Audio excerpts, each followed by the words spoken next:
নমস্কার বন্ধুরা, তোমাদের সবাইকে আমাদের ভাগ্যচক্র ইউটিউব চ্যানেলে অনেক অনেক স্বাগত। আর আজকের এই গুরুত্বপূর্ণ মেষ রাশি ভিডিওতে আমি তোমাদের একজোড়া সত্য বলছি, যা শুনে তোমাদের মন কেঁপে উঠবে।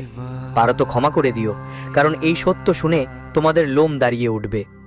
যদি তোমাদের সাহস থাকে তাহলে পুরো ভিডিওটা দেখো, কারণ এটা সবার জন্য নয়, এটা তাদের জন্য যারা হৃদয়টা সাদা, যাদের মধ্যে এখনো মানবতা বেঁচে আছে। বন্ধুদের, কখনো কখনো জীবনে এমন মুহূর্ত আসে যখন মানুষ বাধ্য হয়ে কিছু সত্য মুখে আনে, যাদের কথা সে কখনো ভাবতেও পারেনি তাদের সঙ্গে কথা বলতে হয়। আজ সেই সময় এসেছে আমার প্রিয় বন্ধুদের। এমন একটা সত্য সামনে আসতে চলেছে যা শুনে তোমাদের রুহু কেঁপে উঠবে, তোমাদের চোখ থেকে অশ্রু ঝরবে।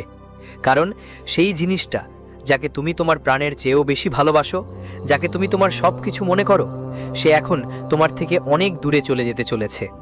বন্ধুদের, প্রাণের টুকরো, হ্যাঁ, সেই প্রাণের টুকরো যার ছাড়া তুমি কখনো তোমার জীবন কল্পনা করনি, এখন সে তোমাকে ছেড়ে চলে যেতে চলেছে। তুমি ভাবছো কেন, শেষ পর্যন্ত কেন ভাগ্য এত নির্মম হয়?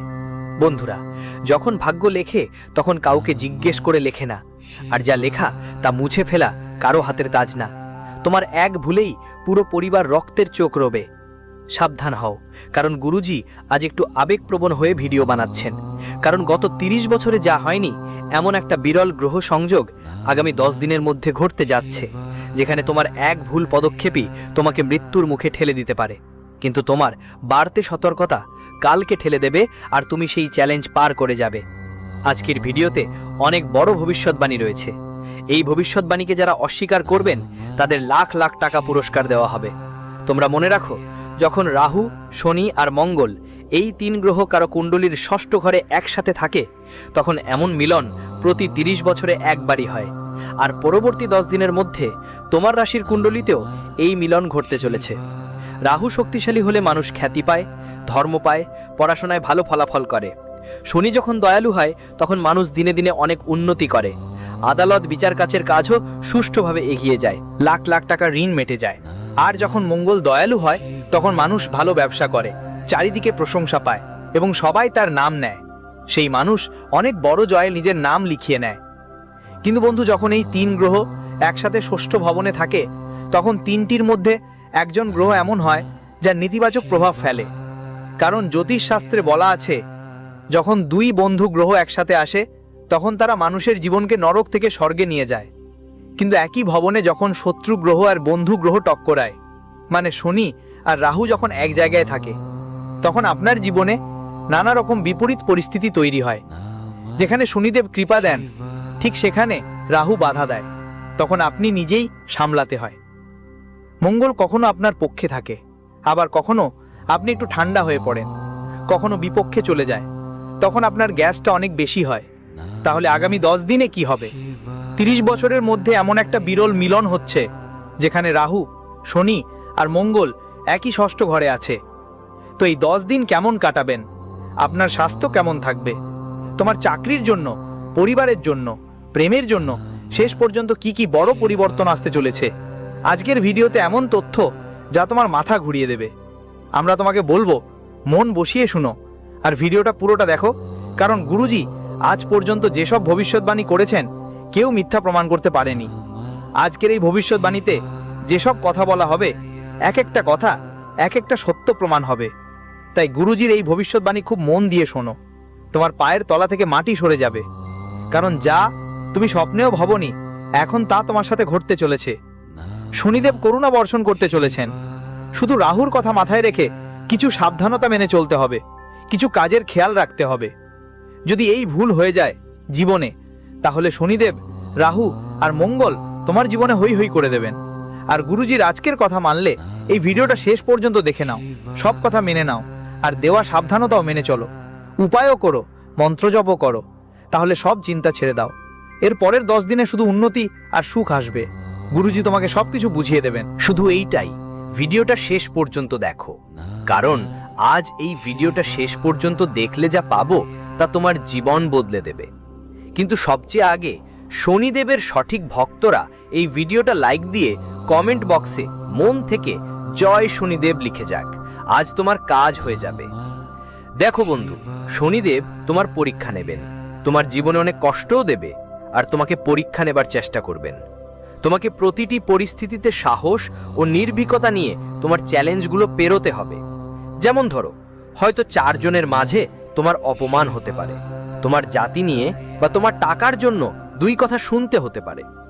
সেখানে যদি তুমি নিজের উপর কন্ট্রোল রাখো, নিজের মনে বুঝিয়ে নাও, হাতি যখন রাস্তায় চলে তখন তার চারপাশে অনেক কুকুর ভোগতে থাকে, কিন্তু হাতি মাঝখানে থামে না, তাদের কোনো উত্তর দেয় না, সে সামনে এগিয়ে চলে, কারণ সে জানে এই কুকুরদের সঙ্গে আমার কোনো লড়াই না, আমাকে শুধু সামনে চলতেই হবে। তোমাকেও তোমার জীবনে এমনটাই ভাবতে হবে, কারণ মৃত্যু দরজার সামনে দাঁড়িয়ে আছে। তোমাকে সাবধান থাকতে হবে, সাবধান থেকে নিজের প্রতিটা পদক্ষেপ এগিয়ে নিয়ে যেতে হবে। যদি কেউ তোমাকে নিচে দেখানোর চেষ্টা করে, কেউ তোমাকে অপমান করার চেষ্টা করে, কেউ তোমাকে ঠাট্টা করে, তাহলে খেয়াল রেখো, এটা শনিদেবের একটা পরীক্ষা।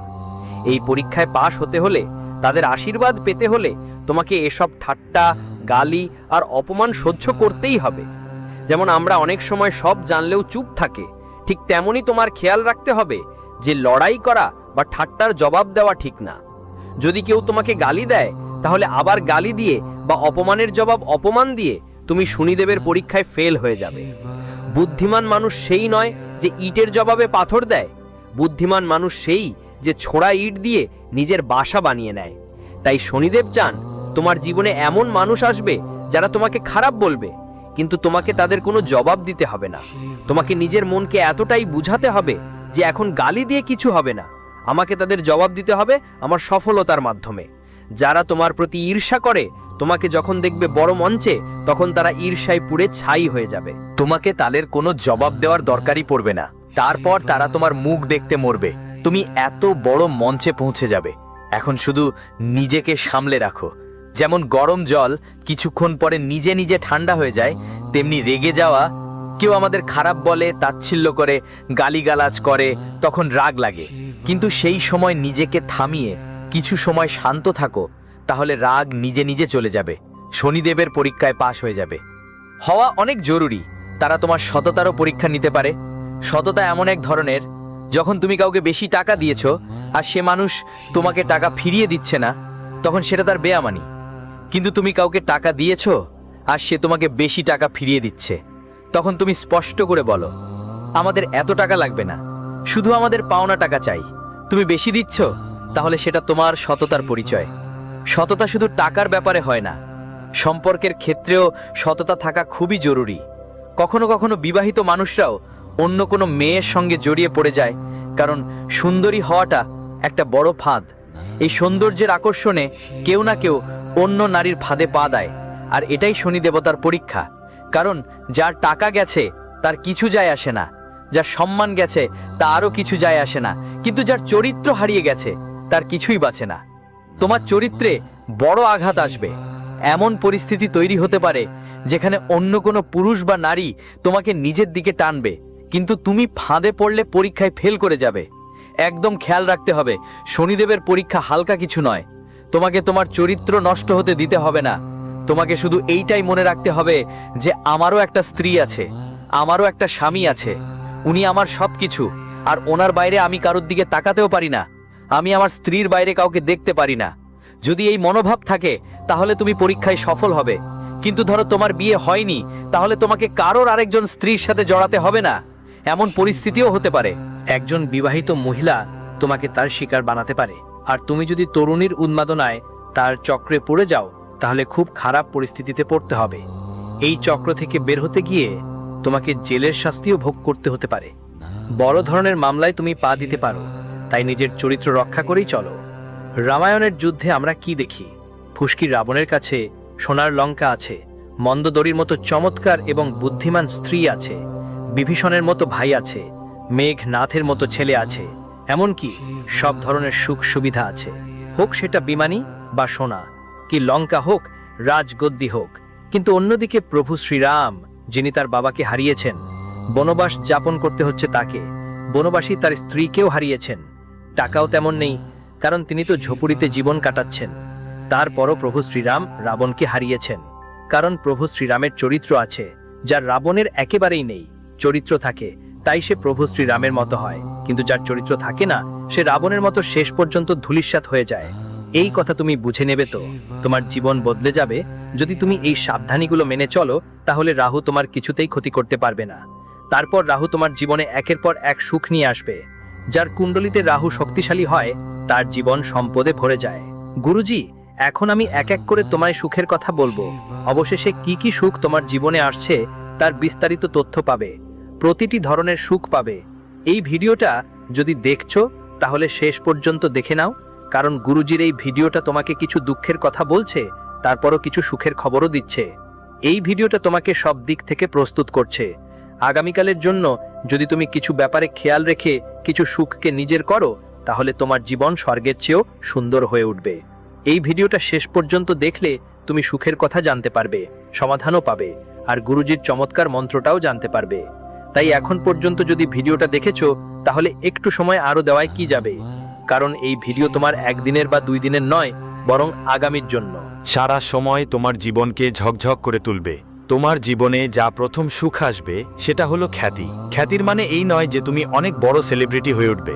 আসল অর্থ হলো সম্মান পাওয়া, আর সেই সম্মান এখন তোমার কাছে আসছে, যেটার জন্য তুমি ছোটবেলা থেকে অপেক্ষা করছিলে। তোমার জন্ম একটা গরিব পরিবারের মধ্যে হয়েছে, আর আমরা সবাই জানি আজকের সময়ে গরিবদের কোনো সম্মান দেয় না কেউ। প্রতিটা মানুষকে তার অবস্থার উপর বিচার করা হয়। যার কাছে টাকা আছে সবাই ওকে জিজ্ঞেস করে তুমি কেমন আছো, কিন্তু কেউ কি সুন্দর কথা বলেছে একটু ভাবো।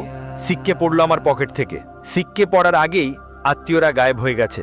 মানে তোমার পকেটে টাকা থাকলে সবাই ভালো থাকে, আশেপাশের আত্মীয়রা সবাই তোমার সঙ্গে কথা বলবে, প্রতিবেশীরাও তোমার সঙ্গে হাসি ঠাট্টা করবে, কারণ তারা জানে তোমার কাছে টাকা আছে, দরকার পড়লে এটা আমার কাজে লাগতে পারে। কিন্তু তোমার পকেটে একটু ছিদ্র হলে সিক্কে পড়ে যাবে, তার আগেই আত্মীয়রা চলে যাবে, মানে তারা তোমার পথ থেকে সরে যাবে।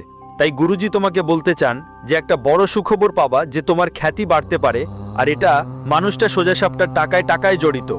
মানে টাকা আসার সম্ভাবনা তো দেখা দিচ্ছে, তোমার কাছেই প্রচুর টাকা থাকবে, কিন্তু টাকা আসলে সবাই বলে লক্ষ্মী চঞ্চল, আর এই টাকা আসার পরেই বোঝা যায়, কারণ আমাদের মাথা ছোট। যখন হাতে টাকা আসে তখন প্রথমেই মনে পড়ে বাড়িতে কি নেই। অনেকের বাড়ির ফ্রিজ পুরনো হয়ে গেছে, বাড়ির টিভিও পুরনো হয়ে গেছে, তাই টাকা আসলেই প্রথমেই নতুন কেনা চিন্তা করে। আর আমির মানুষ তো এটা ওরকম করে না। ধনী লোকের কাছে যখন টাকা আসে সেই টাকাকে আরও টাকা করার চিন্তা করে, সে টাকা ইনভেস্ট করে, লগ্নি করে, এবং পরে সেই টাকায় আরও লাভ করে, টাকায় টাকাই বানায়। কিন্তু গরিব তাই গরিব যে সে বারবার তার টাকাকে ফালতু জিনিসে ফেলে দেয়। গুরুজি তোমাকে বলতে চান রাহু শক্তিশালী হবে যদি শনির দয়া থাকে, আর শনি তখনই দয়ালু যখন তুমি পরীক্ষায় পাশ করবে। পরীক্ষায় যদি তুমি পাশ হয়ে যাও, সত্তার পরীক্ষায়, চরিত্রের পরীক্ষায়, আর সাথে সাথে কর্মের পরীক্ষায় তখন রাহু শক্তিশালী হয়ে তোমাকে মানসিক সান্ত্বনা দেবে, টাকা দেবে, ধন সম্পদ দেবে। কিন্তু ধন সম্পদ পাওয়ার পর কি তুমি সেই টাকা সহজে সামলাতে পারবে? কারণ টাকার লক্ষ্মী চঞ্চল, এটাকে নিজের কাছে ধরে রাখা অনেক কঠিন। তুমি ফাঁকিবাজি এড়িয়ে চলো, গুরুজি তোমাকে সতর্ক করছেন, না হলে সুখগুলো দুঃখে বদলে যাবে। টাকা কয়েকদিনের মধ্যে উড়ে যাবে। যেমন টাকা আসে ঠিকঠাক ব্যবহারে লাগাও, একটু টাকা নিজের প্রয়োজনেই খরচ করো, একটু টাকা কোথাও বিনিয়োগ করো, আর 1, 2 বা 5% টাকা অবশ্যই দান পুণ্যে দাও। কারণ আমাদের শাস্ত্র বলে যখন আমরা দান করি তখন আমাদের টাকা সত্যি কাজে লাগে, আর সেই সত্যিকারের টাকা আমাদের সবসময় ধনের পথ দেখায়। যে মানুষ নিজের জন্যই টাকা জমায় তার টাকা হাত থেকে বেরিয়ে যায়, কিন্তু যার হাতে টাকা আসার পর অন্যদের কথা ভাবে, অন্যদের কষ্ট কমায়, সে জীবনে অনেক কিছু পায়। এখন আমরা তোমাদের জানাতে চাই অন্য এক সুখের কথা। সেই অন্য সুখের খবর কি? খুব বড় একটা তথ্য দিতে যাচ্ছি। যদি এই ভিডিওটা শেষ পর্যন্ত দেখো তাহলে উপায়টাও পেয়ে যাবে আর মন্ত্রও পেয়ে যাবে। আর একটা সুখবর তোমার ব্যবসা আর চাকরির ব্যাপারে আসছে। রাহু তোমাকে বড় অর্ডার এনে দিতে পারে, এমন একটা অর্ডার যার জন্য তুমি অনেক দিন ধরে অপেক্ষা করছিলে। এমন একটা ডিল তোমার হতে পারে যা তোমাকে লাখ লাখ টাকা লাভ দেবে। যদি চাকরি না পাচ্ছিলে এখন পেয়ে যাবে, কিন্তু ছোট বেতনের কারণে ওই চাকরি ছেড়ে দেওয়ার ভুল করো না। কারণ যা হাতে এসেছে সেটা আগে ধরে রাখতে হবে, ধীরে ধীরে সেটা বাড়তেই থাকবে। কিন্তু যদি অবহেলা করো তাহলে আশা সুযোগ হাতছাড়া হয়ে যাবে, আর সামনে আর কোনো সুযোগ থাকবে না। ব্যবসা বা চাকরিতে দারুণ সুযোগ আসছে। 30 বছর পর এমন একটা মুহূর্ত এসেছে, এটা হাতছাড়া করো না। কিন্তু যদি তুমি এই সুযোগকে অবজ্ঞা করো, তার মূল্য না বোঝো, তাহলে বুঝে নিও যে এই সুযোগ চিরতরে হাতছাড়া হয়ে যাবে। আর বন্ধু, ভাগ্য বারবার করা না খোলে। এই সুযোগ হাতছাড়া করলে আর পরবর্তীতে আর কোনো সুযোগ পাবা না। বন্ধুরা, এই সময়টা খুবই বিশেষ। এটা তোমার সোনালী সময়। ব্যবসা হোক বা চাকরি, সব জায়গায় তোমার জন্য দারুণ সুযোগ তৈরি হচ্ছে। এটা সাধারণ কোনো সময় নয়, এটা এমন এক সুযোগ যা পুরো 30 বছর পরে এসেছে। হ্যাঁ বন্ধু, পুরো 30 বছর পরে এই শুভ সময় এসেছে। এটা হাতছাড়া করো না। ভাবছো এই সুযোগটা কিভাবে চিনবে? শোনো, যখন হঠাৎ তোমার কাছে এমন কাজের অফার আসতে শুরু করবে যেগুলো কখনো ভাবেওনি, যখন হঠাৎ তোমাকে নতুন কোনো দায়িত্ব দেওয়া হবে, যখন তোমার বস হঠাৎ তোমাকে গুরুত্ব দিতে শুরু করবে, যখন পুরনো আটকে থাকা কাজগুলো হঠাৎ করে শেষ হতে থাকবে, তখন বুঝে নাও ভাগ্য তোমার দরজায় এসে দাঁড়িয়েছে। এই সময় তুমি যেই পদক্ষেপ নেবে সেটাই তোমার আগামীর অনেক বছর নির্ধারণ করবে। যদি এই সময় ঠিক সিদ্ধান্ত নাও, বিশ্বাস করো তোমার জীবনে এমন বড় পরিবর্তন আসবে যে সবাই অবাক হয়ে যাবে। কিন্তু একটা কথা মনে রাখো বন্ধু, অহংকার